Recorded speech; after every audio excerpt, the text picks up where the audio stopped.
Mirrors can enhance your abilities as a boxer. Not because you can make sure your hair looks good in them, but you can see everything you're doing and everything you're not doing, even things you're not supposed to be doing while you're punching, slipping, or any other boxing technique. Stick around after the intro and we're going to give you a full explanation of this. Coaches have a knack for spotting mistakes quickly. They come up to you while you're hitting the bag and point out something that you're doing wrong that you didn't even know you were doing. This comes from years of training, tests, and trials, and overall, the coach just being better than you. But it's crucial to understand that they see your whole body. You're limited to what your eyes and what your tunnel vision allows you to see, while they can see the full picture. Did you turn your foot while throwing that hook, or did you forget? He will see it because he can see the whole picture. So what do you do when nobody else is around? How can you make sure that all parts of the connect chain are doing exactly what they're supposed to at the exact moment? This is where mirrors become your best friend. A mirror reflects a complete action. With every punch, you can make sure that everything is in sync, and if not, you can spot it and then adjust it. Are you rotating your punches properly? Are you maintaining your guard while you're throwing your punches? Are you slipping effectively? Are you leaning too much into your punches when you're throwing them, or throwing yourself off balance? A mirror is going to catch this. I have a large mirror here at the house and I love using it. Sitting there practicing my combinations, my techniques, all of it, while being able to watch and fine tune those little pieces.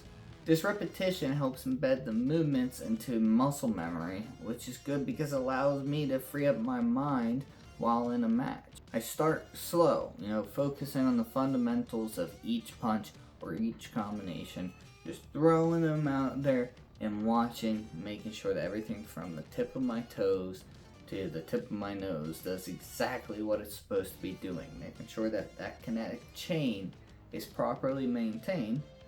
That's how you get that good punch, right?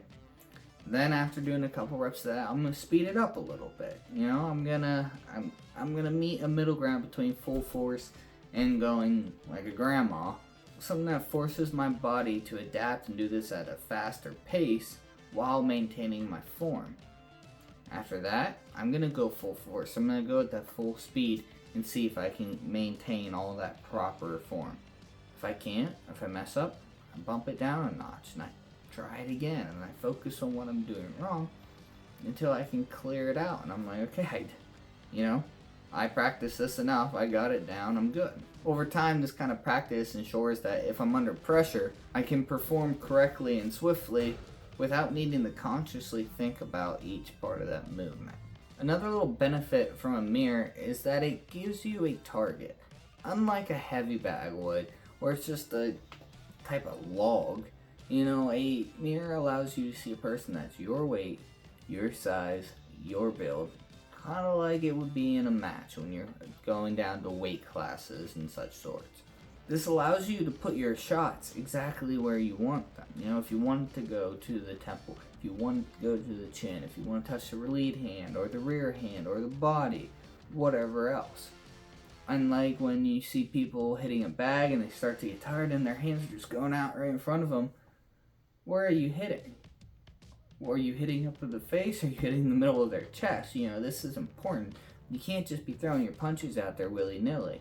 Or else, maybe you catch an elbow. You punch an elbow, that's not going to feel good and it's liable to break your hand. You gotta maintain that composure and know where your punches are landing and have that accuracy to put them exactly where you want to. This is a double-edged sword though. You gotta keep in mind that the depth and the distance is not gonna be the same as if you're sparring. If you did punch at the same distance that you would be punching while sparring or in a fight, you're gonna end up with a handful of glass, which is not what we want. So just keep this in the back of your head, and it's no difference than other training techniques. None of them will fully replicate a fight like sparring will.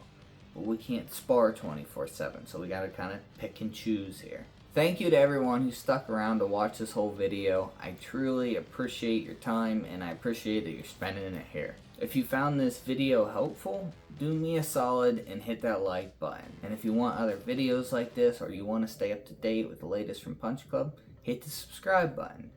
As always, guys and gals, thank you for watching Punch Club.